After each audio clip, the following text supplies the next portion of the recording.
So thank you once again, everyone, for being here. It is a pleasure to have you this morning with us. I am Eduardo Ojeda, the Chief Visionary Officer of the ARDOM. The ARDOM is an incubator and accelerator of artists. It is an honor to have today designers, collectors, artists, friends, and this great panel of speakers that we will have this morning. We gather here today to explore how art, design, and collecting can elevate the way we live and the stories we tell through our spaces. Thank you, Eduardo. Welcome. My name is Sandra Montenegro. I'm the founder and director of Montenegro Art Projects, an art gallery based in Bogota that strives to create dialogues between established and emerging artists. It's really a pleasure to be here today. Thank you so much, Eduardo and Macarena, our host from Eichholtz Miami. Sorry, I'm gonna move this. I'm facing everyone. All right, good morning.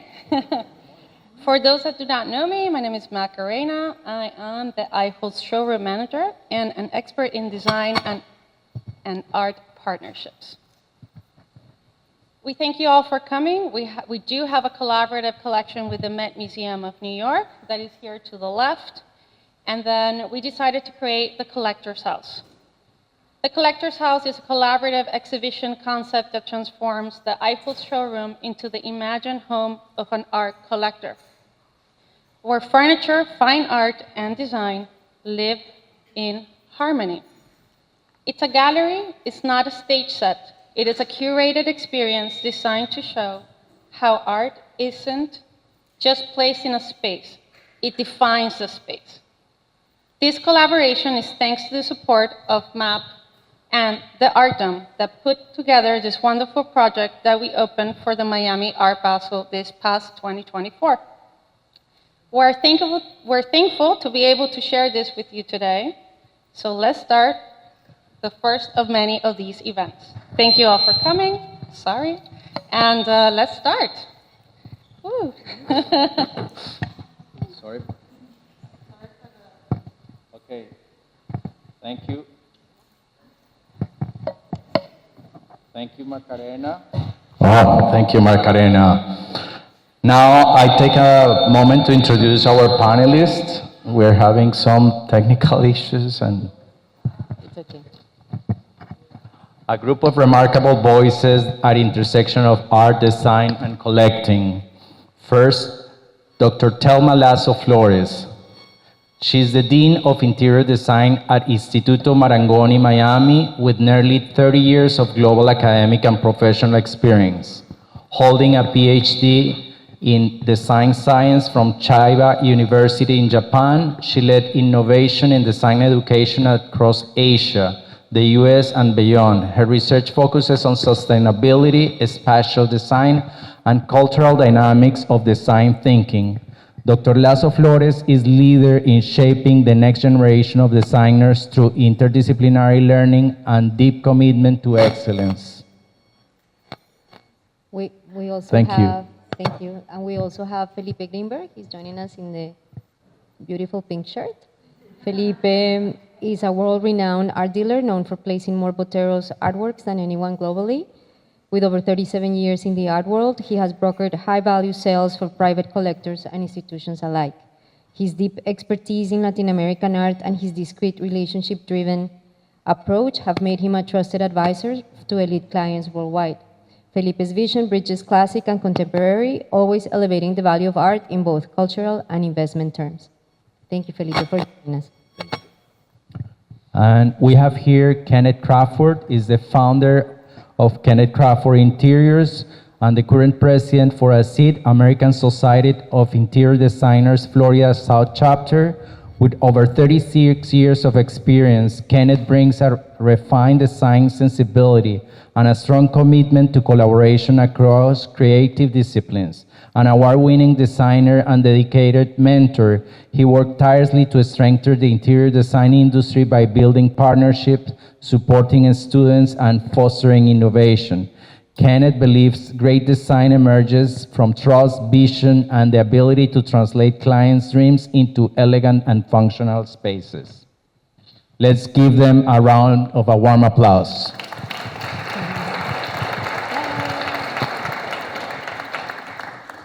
So let's start. As you know, art is not an accessory.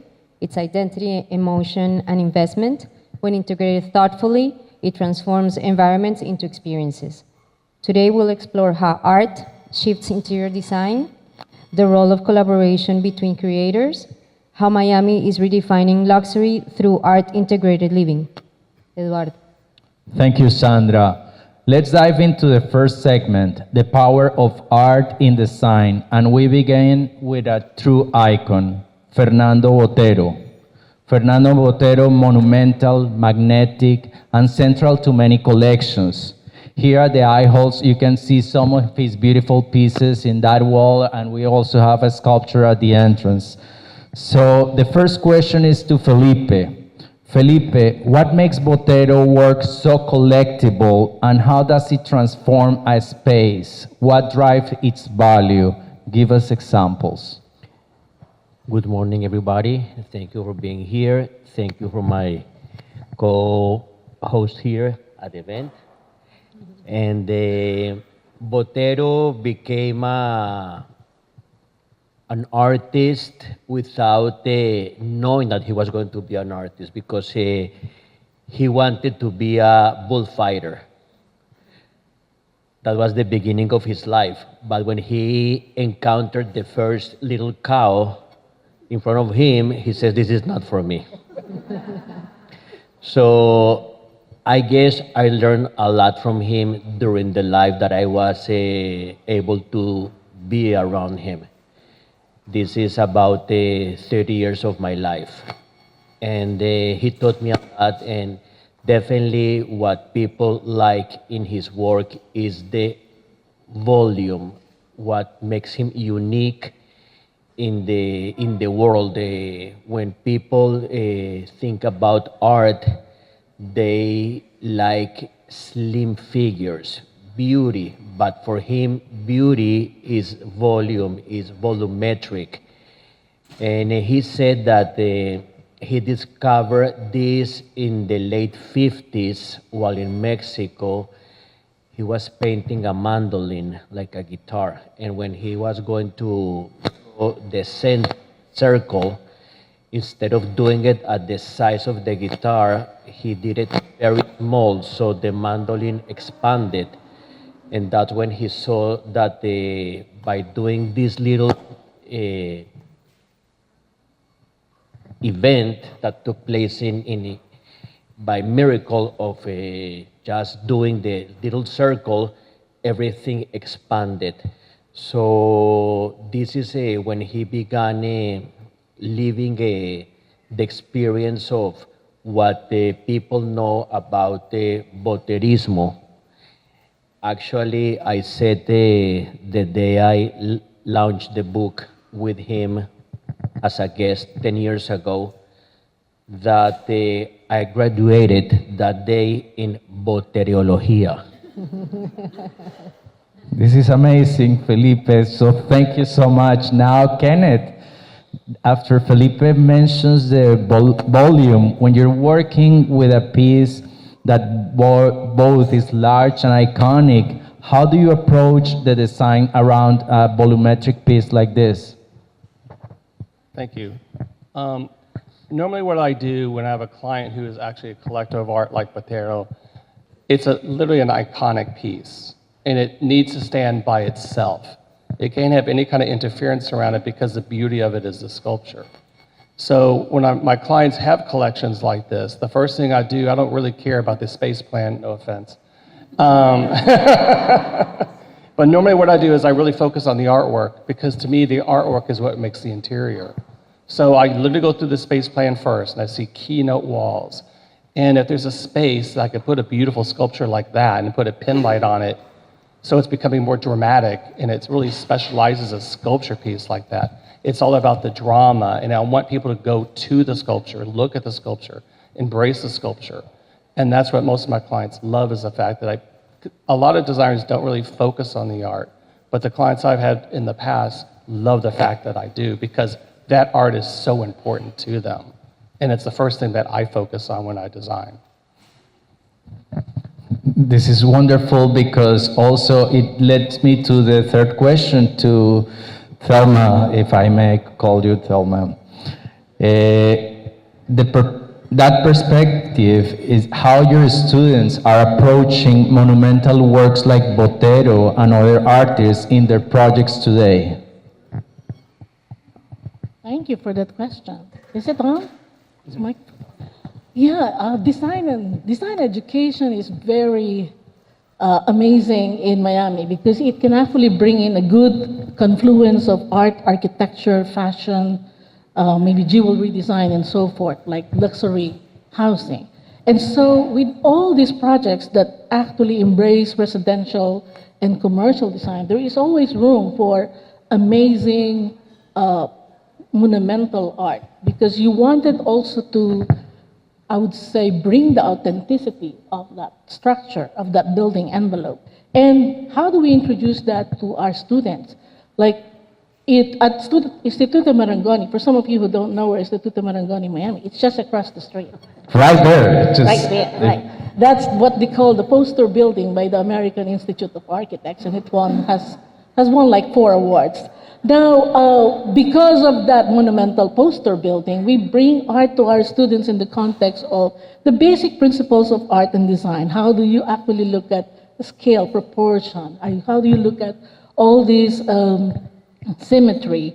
And then bring them to the Art Basel, to the Design Miami, to some of the art galleries, introduce them to the Via Brera. I remember I have a student here actually did a very good Via Brera design competition. So it's actually introducing them to this kind of narrative of this collaboration with the art. We just recently concluded the Pinta Art, wherein students actually assembled recycled furniture to bring a new, I would say, proposition, iteration to the art. And so from small pieces to large pieces, I think interior design, no offense. I think interior design is actually the connection of people, product, places, process, philosophy. So when you bring art, it actually is either a product or is either a philosophy. And in that context, space planning is not really that, an essential thing. It comes into the flow of how we put things together for the people, the product, the places, and the inner philosophy. Just like here, being at this wonderful showroom, you can see the philosophy of the store. Right? How you move into the space and how they actually assembled you in this wonderful, I would say, configuration where you're all engaged together in a semicircular position and you're sitting in wonderful, comfortable chairs, right? Thank you, Thelma. So that's a wonderful way to say the philosophy. So that goes into our next segment, which is how art and interior design in practice and why stronger collaboration between collectors, dealers, and designers matter much than ever. So, Sandra? Felipe, let me start with you. Why do you think there are gaps between, why do you think there are still gaps exist between collectors, dealers, and designers, and how can we begin to bridge them? Is there an example that you can give us? Definitely there's a big gap because everybody has their own individuality. They don't want to hear the opinion of other people. Let's say collectors, once they know what they want, is what they want. Unless they hire a consultant, and a consultant can guide them what to choose if they know how to head. Collectors team up with gallerists because they like the program of the gallery. collectors team up with art dealers, private art dealers, because there's a broad spectrum here to choose the art. You don't have to just follow one program of a gallery. Definitely, there's a big gap that it has to be brought together, the conversation, and it's about creating more language among the institutions and how to help the collectors, the buyers, because anybody can be a collector. You don't have to have a X amount of artworks in order to call yourself a collector. You don't have to spend the X amount of money to call yourself a collector. And collections that has been made through generations, they started very little, and with the time they expanded. So it's something that even though the art world has expanded tremendously, we can see here in Miami, which is a lab, totally laboratory, what's going on, so many art fairs, so many events, and this happens since only 20 years. While in Europe and other parts of this country took many generations to build what we have here at this moment. I think Miami and where we are today, it's an opportunity place to develop all of these ideas and connections among the different venues of the arts and entertainment that people are flavoring. And events like this one, I believe is fantastic, even though to expand it, it's unbelievable. There's no limits, and it's just the willingness of the community to get together, to explore, and create more ideas in order to develop this connection. Thank you, Felipe. Kenneth, when you have seen successful synergy between design and placement? Yes, I think placement is very important. A lot of my clients, sometimes your clients trust you because you're a professional in interior design, and they want to make sure that they don't make a mistake. So they want to make sure that everything is cohesive, and they sometimes rely on me to do the placements. And it's a big honor to do that because some of my clients have enormous art collections, so big that you have to pick and choose which ones to go into their penthouse or whatever it may be.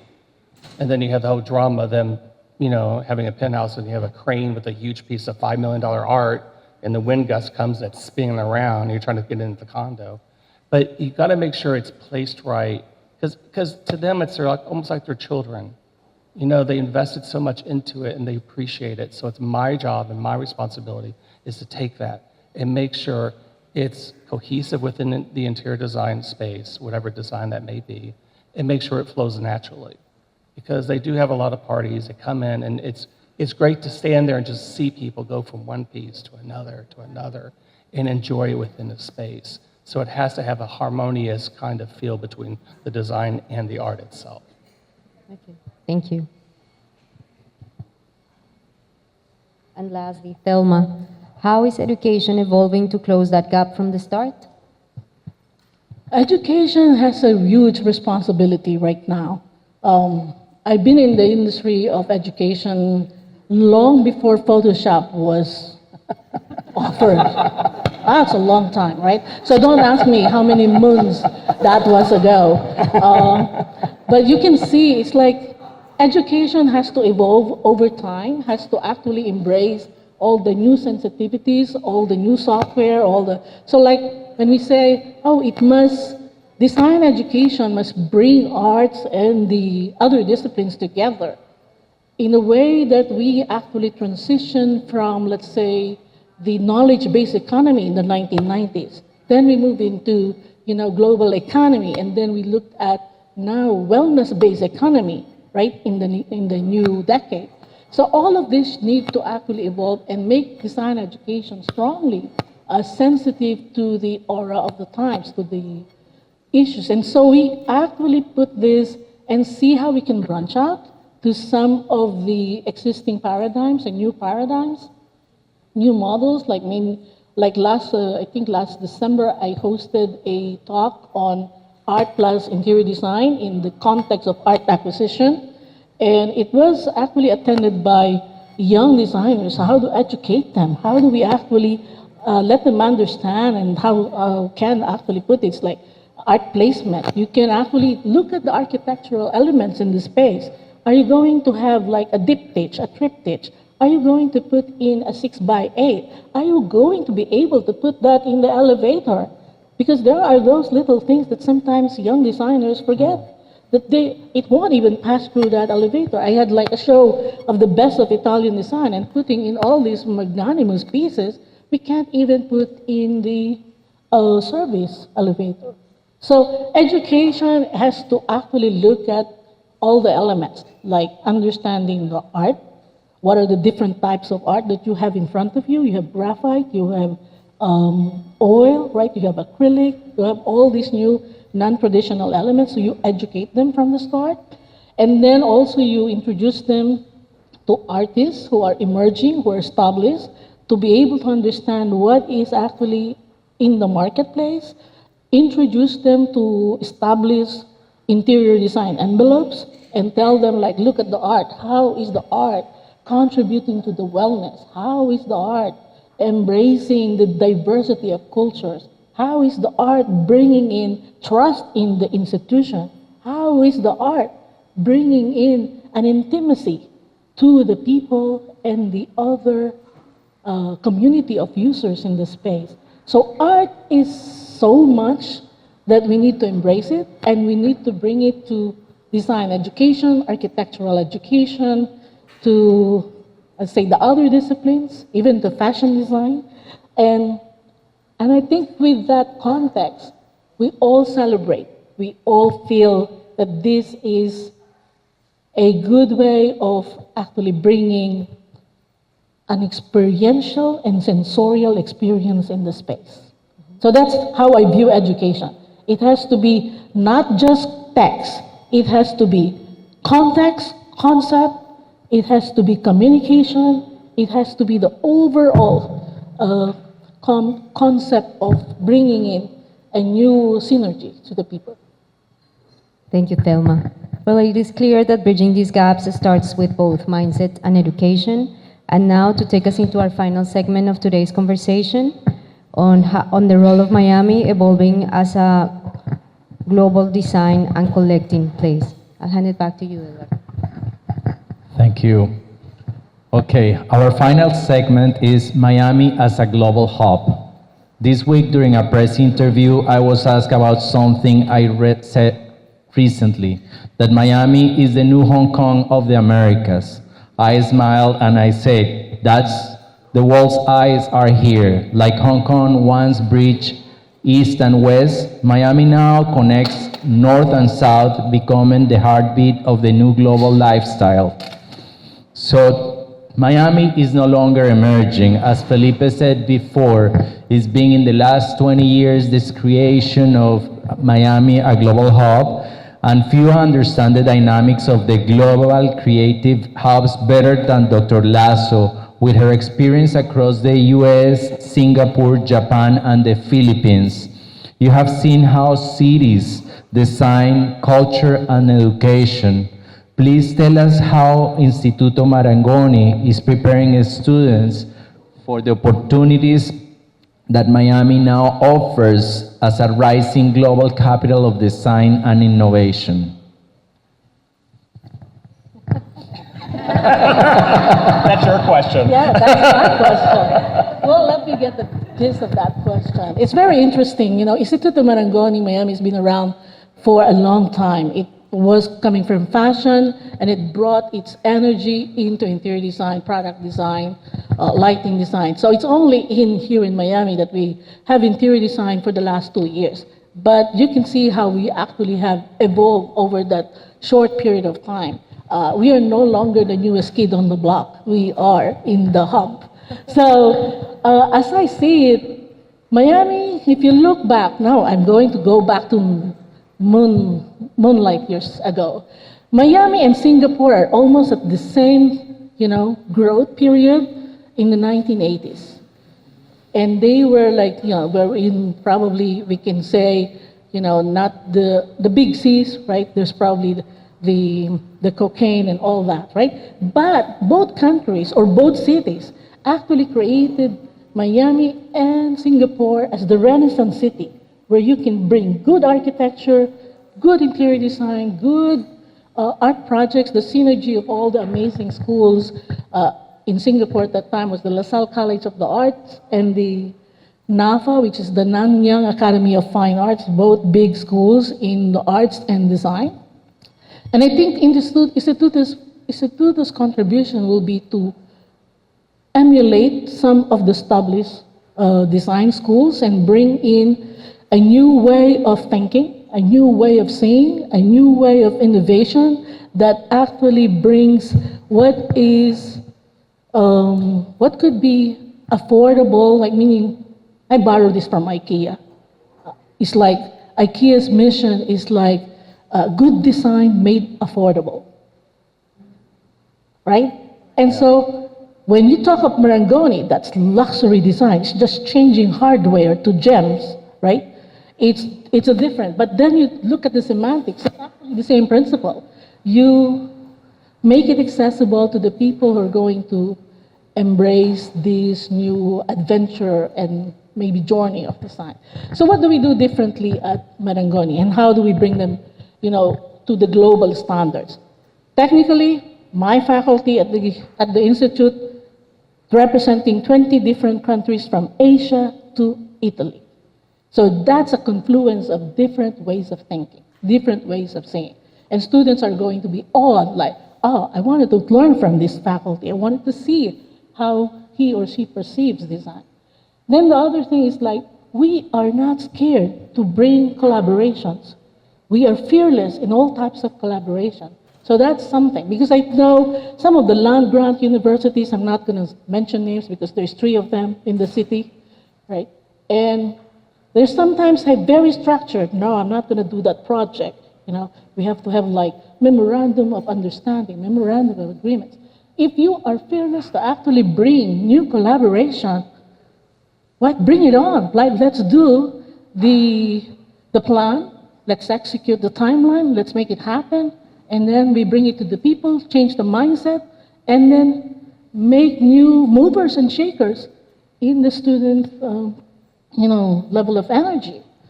And then the third one is probably also to understand, like, what are the emerging trends? What are the new material rapture that we can bring, right? So, maybe we're not handling glass, we're not handling maybe ceramics, we're not handling all these different types. But if you bring in established designers, artists, and maybe even connoisseurs, right?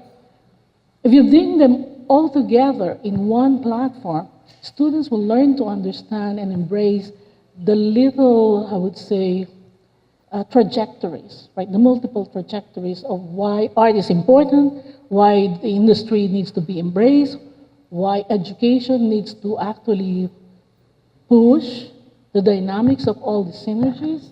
And so that, to me, is my mission statement in the education.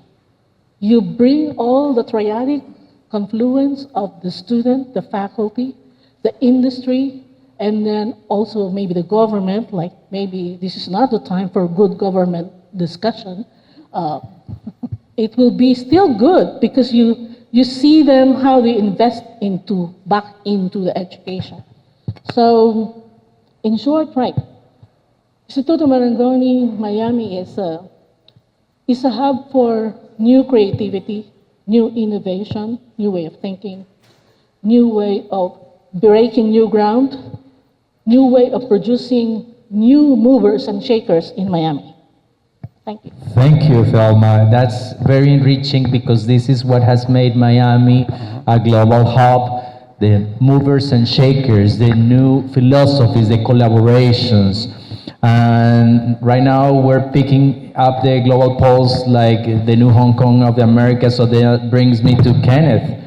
How is these new bridges and new global hub of Miami influencing design? What shifts are you seeing in the style and what clients are asking for?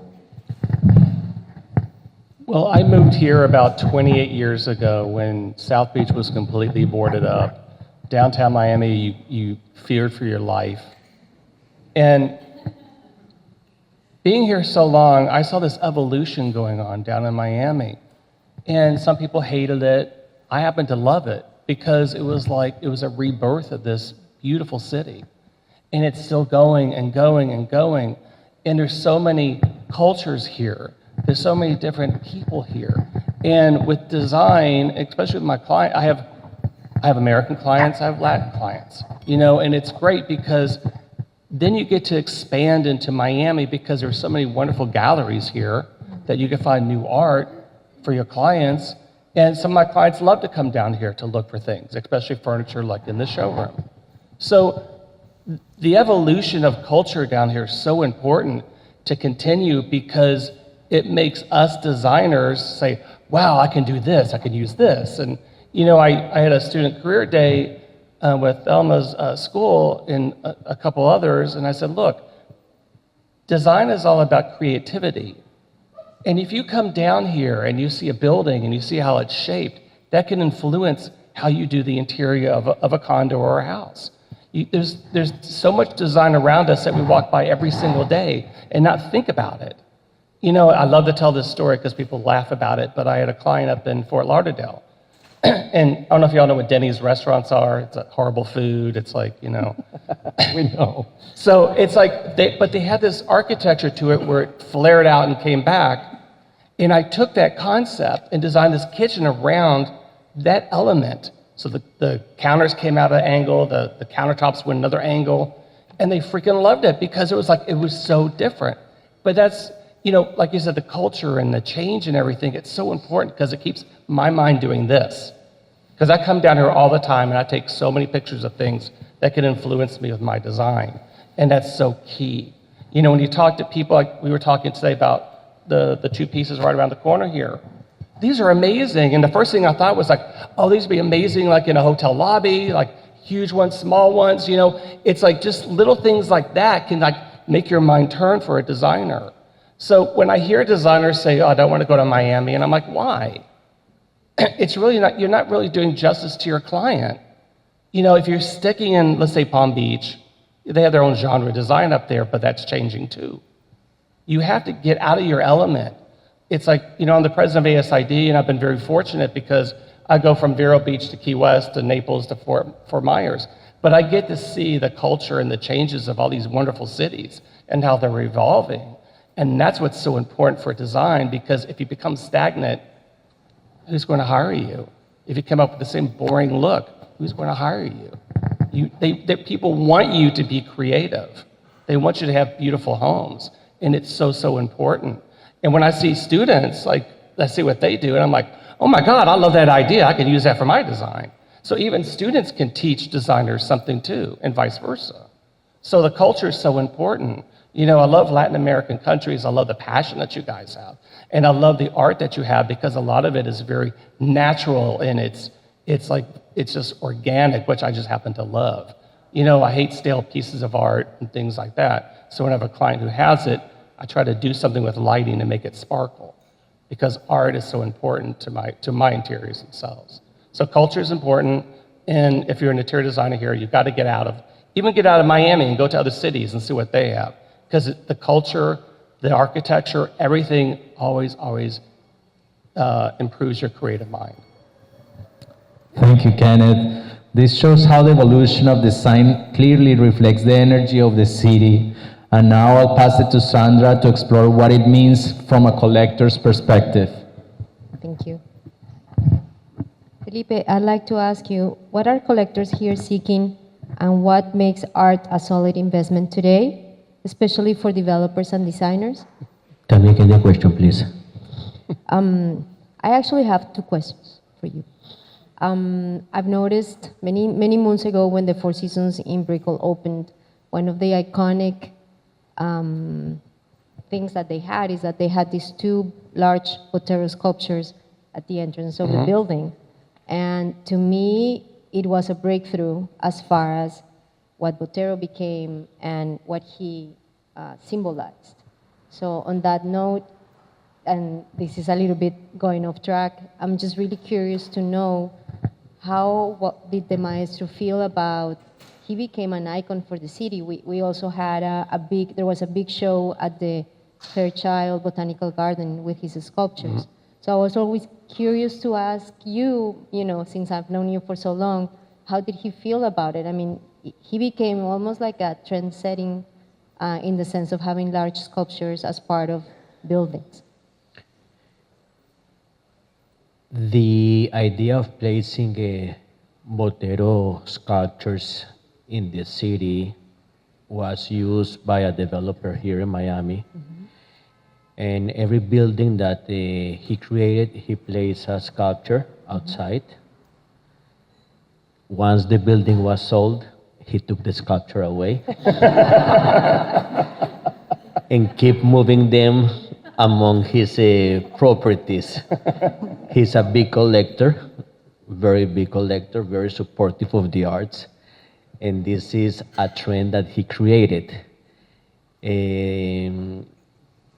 The pieces from the Four Seasons, when they starting the idea of building the hotel in the building, they contact the artist from the very beginning, and they said that they would like to install these sculptures in the project. So it was from day one. It's not that suddenly when they finished the project, they came with the idea. So it was embedded. And this is something nice that people should do, definitely, to include the art from the beginning in developments like these ones. And this is what the city should express to the community and vice versa, in order to put beautiful art in the projects. If we're going to talk about more in a private way, people don't think ahead of let's incorporate the art from the beginning. They leave the spaces, but they don't have exactly a total idea or feeling how to place it before you have the furniture, the space, the colors, the palette. So once you finish, and then you see, okay, I have this wall, I have this furniture, I can place this artwork that I have, or if I don't have what could go there, then it's when you go for shopping. But the placement of the art from the very beginning, you see it definitely in the developments of the cities or the new buildings, if the builder definitely understands something about art, because there's fantastic buildings in the city, and they just commission an artwork that it will not transcend. It's a decorative piece that will not go anywhere. There's a beautiful example that took place in the 1970s here in Miami. The creator of Aventura, Mr. Don Sofer, he bought a swamp, which is Aventura today. And he built Turnberry in the northern tower where he lived at the moment. The most expensive apartments were $285,000. And at the lobby of the building, he put a almost 3-meter tall Giacometti sculpture. The price of the Giacometti back then was the same price as one apartment. And he offered the sculpture to the residential community. And they thought it was crazy to place a sculpture the same price of an apartment. So he says, okay, I will leave the sculpture here in the lobby. The sculpture is for the enjoyment of the people in the building, but one day I will take the sculpture away. The sculpture was there like for 10 years or something like that. He sold the sculpture, I would say 10 years later, for about 12 or 15 million dollars. That sculpture today in the market could be close to 80 million. It's an edition of 5 pieces. But this shows how the vision of this developer and with the passion of art could take a project to different perspectives. Thank you, Felipe. That's really amazing. Thank you.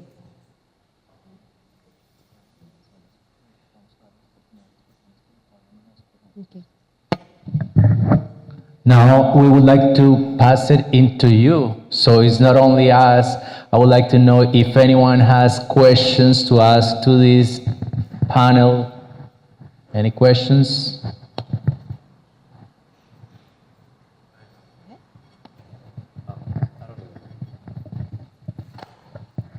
Going back to what you were saying, when you go and you put one of these sculptures in one of these residential buildings, has it been seen that the price of the units go up? Like before and after they actually put one of these sculptures, does the price of the units get valued? I don't think so, but definitely people that lives in those buildings, they appreciate what they have, and they are happy people. Somebody else? Guys, don't be afraid.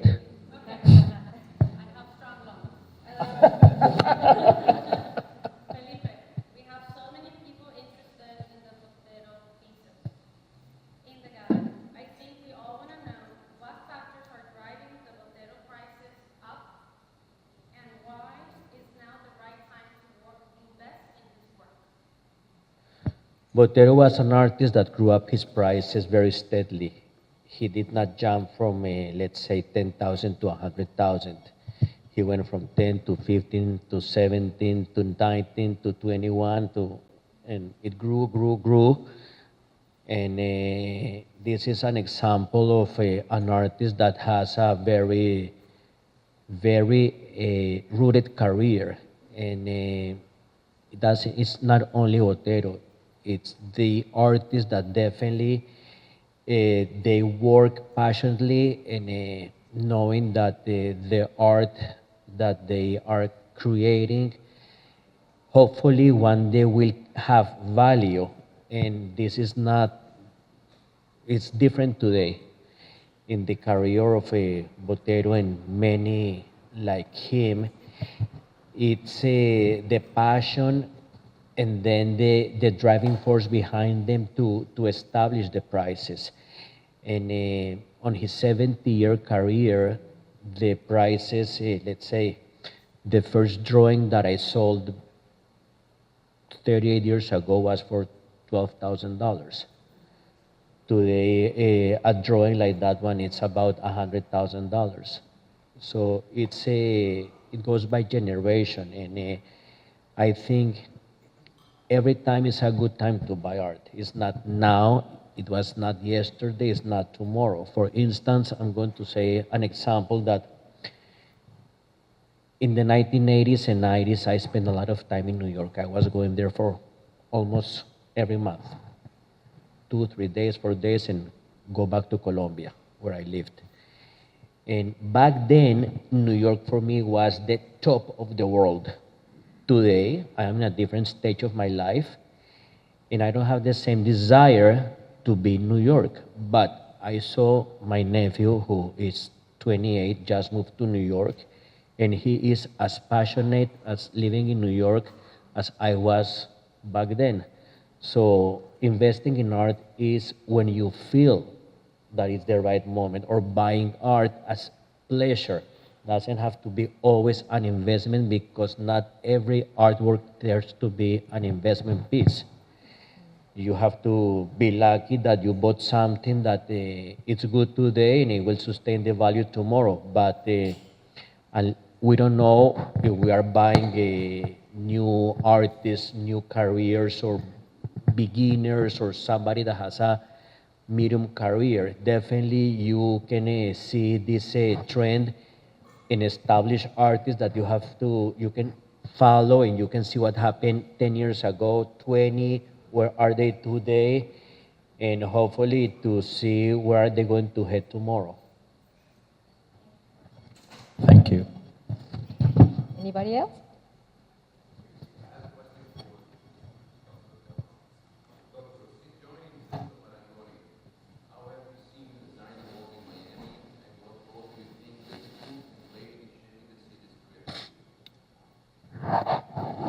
Giving me the most difficult question.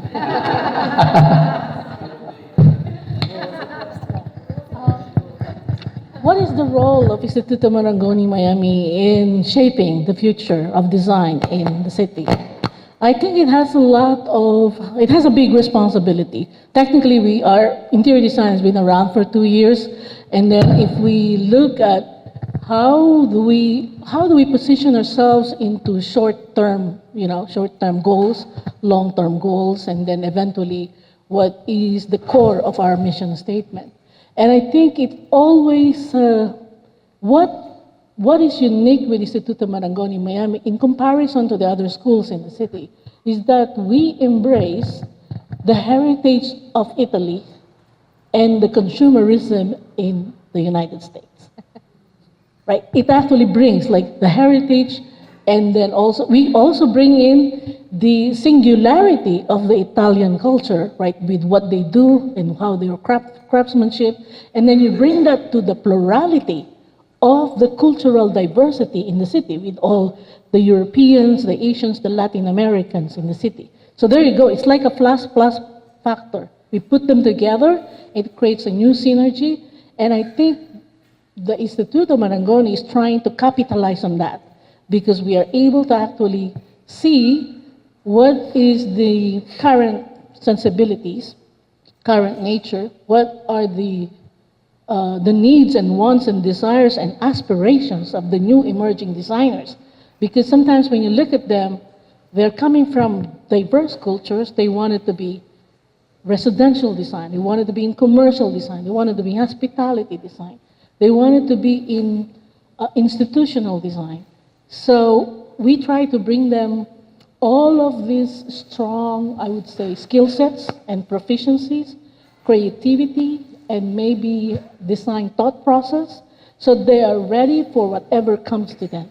So that's how I think what we at Istituto Marangoni can contribute, right? Capitalize on the weaknesses of the other institutes, create a new economy that's, again, knowledge-based, and then introduce new, I would say, buzzwords, like introduce new things like wellness, introduce new aspects of hardware turning into jewelry, right?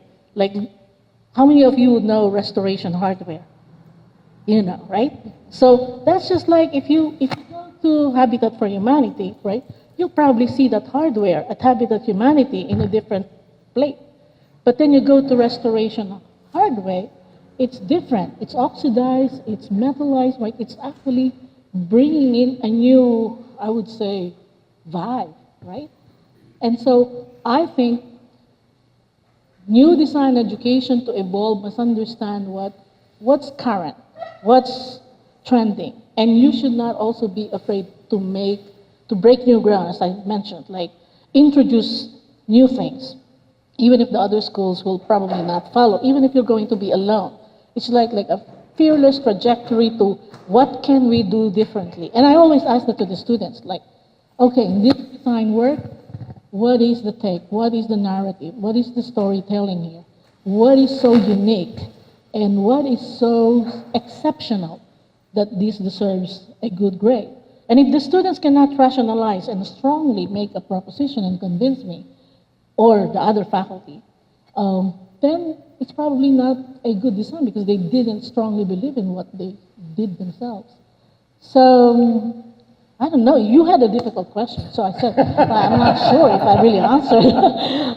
Did I answer your question, Mr. Gentleman? Yeah. But I said, did I answer your question? Yes, you did. There's one thing I wanted to add to Felipe's word about this. The Miami. I think we are good for the next 2 decades. That is the report from the Italy-America Chamber of Commerce. So art, design, architecture, furniture, we are all going to be good for the next 2 decades. And I think it's because in Miami, the way we appreciate art and design is very different. And this is coming from all the members of the Italian Chamber of Commerce. Because if you have can I say this word? Like, if you have a Menotti in Chicago, in Miami, Boston, right, San Francisco, California, the market is different. The market is different. And here, in Miami, we're so diverse, we're so, I think, awesome, we're so amazing that we see art, like, go to the art basel, just like a flood of people, right? Even on the first day, because we consume art differently. And we consume also creativity in a different way. And the students that we push out there are so amazing that they will be like, in Felipe's lifetime, in my lifetime too maybe, we call them that, hey, we are also the amazing millennials of the last century. And then these people are going, the new design students, or the new emerging designers, are going to be the amazing, I don't know, is it Alpha now? The generation? Yeah, the new generation that will move and shake the city. Miami is going to be the hub. Hong Kong, not so much anymore. Singapore, not so much anymore. Japan, Tokyo, Tokyo in Japan, because I've lived there for 5 years. I think there are still a lot of interesting artists in Japan that are making a mark here in the US. So if you look at all the three-dimensional art coming from Ruth Asawa, you Google that name, you will find amazing art pieces out of metal that are also being I would say, a strong piece in every interior environment. So it's about placement. Art placement is important. And I think what we need to do differently in Miami is to actually create an advisory board. When I was at the Pittsburgh International Airport Advisory Board for Art, everything is a decision by a group of people, not by just one person who will put an art of 280,000 in a lobby. It has to be a collective decision to make art thrive, succeed in the developing industry and so forth. So that's one thing we should do differently. Put the art board in schools or in enterprises, in real estate developing companies and so forth. And maybe even in your organizations, Captain. Yes. Your professional organizations. Well, thank you so much, Dr. Thelma. Thank you to everybody that is here today. Oh, we have another question, great. Yeah, I have a question. Guidance as experts in art, what are the key factors that we should be looking at the time of deciding? I like this beautiful piece, but I also want this to be an investment. In other words, if I have two artists that I like, what are the factors that I should be looking at to say, I'd rather pick this one because this has a potential to become a great investment? I think this is based from some of my conversations with collectors and advisors. This is not my professional opinion, so don't take it in that strong words. It's just that they say sometimes the art is always present in the gestural style of the artist. So I invest in the graphite, invest in these gestural artworks with the graphite because they're the real interpretations, interventions of the artist, and that will grow stronger in terms of value.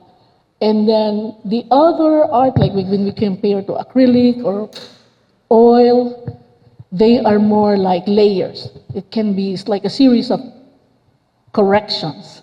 And so they say that the value is not always there, but that's just like one aspect.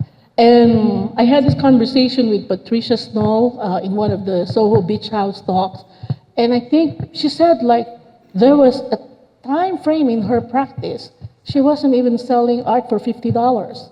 And so she need to even work as an interior designer in some showrooms.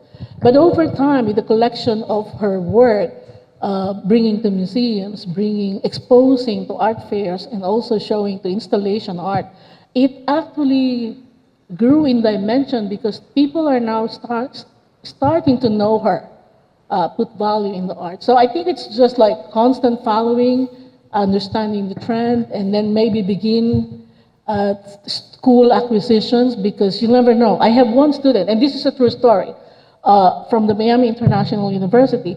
She acquired an art of a known artist. She's Brazilian, an unknown artist for, I think, $400.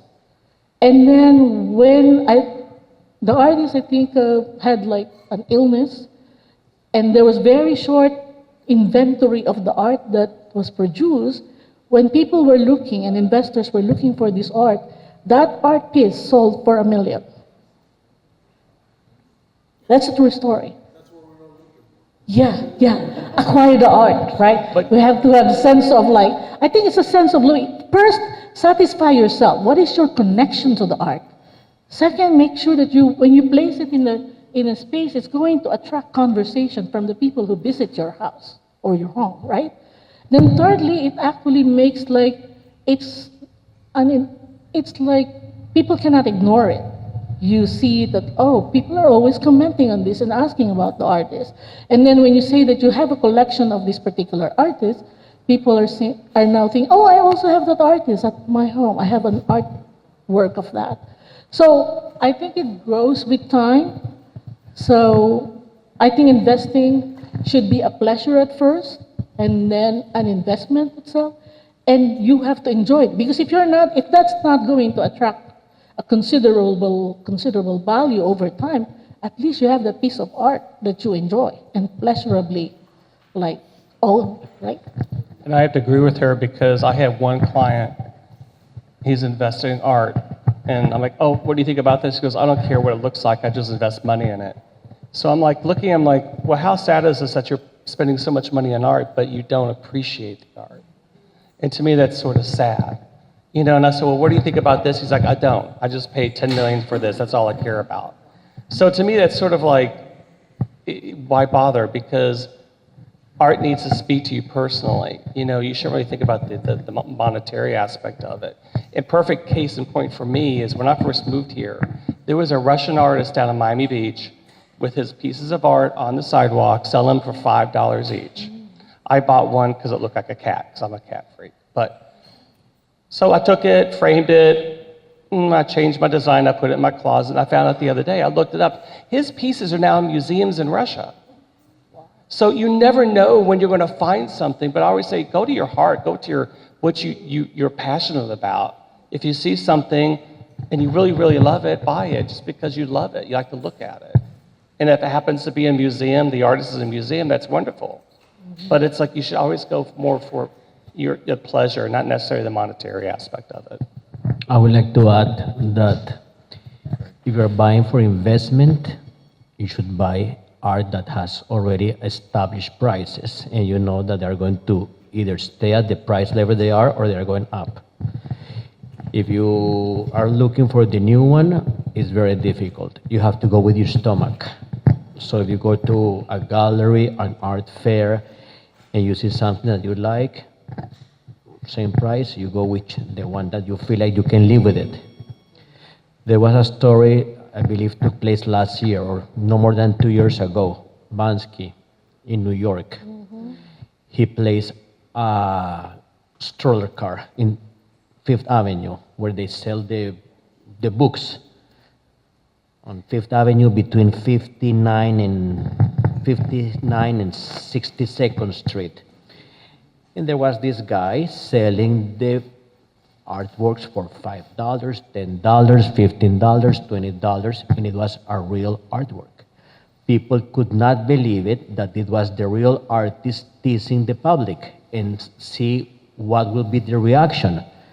After the guy that was there sold them all, like there were more than 50, the news came out next day saying that they were real Bansky pieces and they were worth $200,000. People bought it for less than $10 or $50. This is a true story that you can Google it. So people that thought this is nice, they were lucky to find out that they were real works. This is great, and as both Kenneth and all the three of you said, art has to resonate to your hearts, and is more that you get into a piece, you like what you see, and then it goes the investment. So that's why we always, with Sandra, that we work in this project together, and we tell to all the people that visit the Eichholtz Gallery that the pieces need to resonate to them. You need to get called to a piece. Sandra.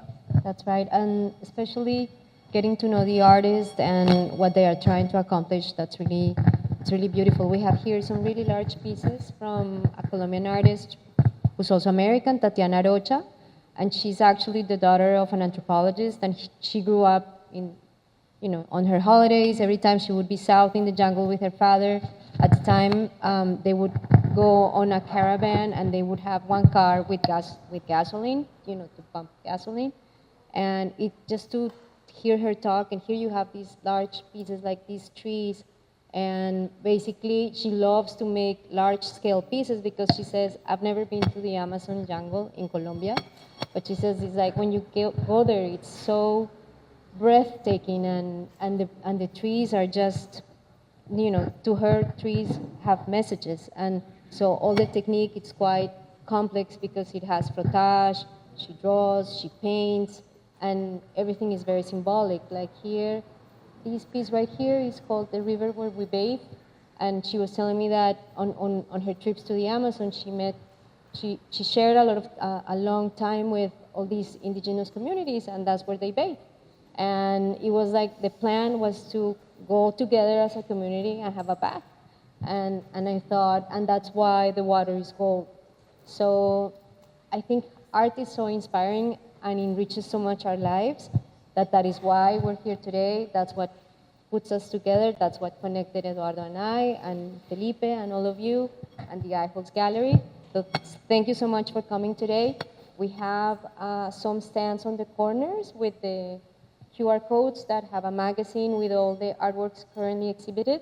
So this is a new project that we're doing with the support of Eichholtz, and we're happy to accompany you in your design projects, or if you have homes that you like to twist your pieces. It's really exciting when I go to my clients' spaces and they bought one piece from me, and we then shift the works, and it's amazing how the energy of the house changes. So I do feel that art talks to you at a deeper level than just visually. We have a team of expert designers that can help you do the renders for your projects, so that you add that spice and that spirituality that eventually art really is taking out from our hearts. So we have a great announcement, actually. But before you do that, this is, now that you said this collaboration with the Eichholtz Gallery for us is very important, because the Eichholtz that was founded, as Macarena said, by collaborations, and they have done this wonderful collaboration with the Metropolitan Museum of Art, and now they started working with Montenegro Art Projects and the Art Dome. We are becoming their trusted art advisors, so we can help their designers, their clients, in working in their projects. And you can see in this entire showroom some pieces of great masters, like we have Warhol, we have Jean-Michel Otoniel, many important artists, but as well, we have emerging artists from Colombia and from many places around the world. So this is why we would like to invite you to work with an art advisor even if you are outside of the country or whatever, just go and ask, and that's what it gets you into things. No.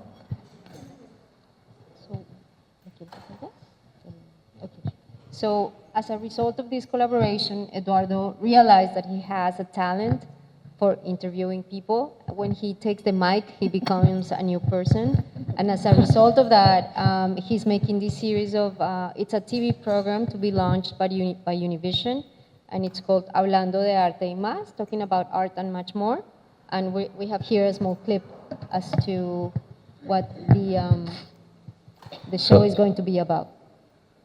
We don't have sound, but this is one of the first clips that we're making, a new conversation that is going to be with Univision, that is called Hablando de Arte y Más, talking about art and more. Because on the TV, even though many of us do not watch TV anymore, we would like to get art on the conversation. And Miami is the epicenter for having a good talk of art. So this is a collaboration with Univision that we're very thankful that we're going to launch. And we can have it, we're gonna be on the YouTube channel, both for Univision and also that of the Art Dome. Thank you, Eduardo. That's really exciting. Thank you all for joining us today. Thank you to our sponsors.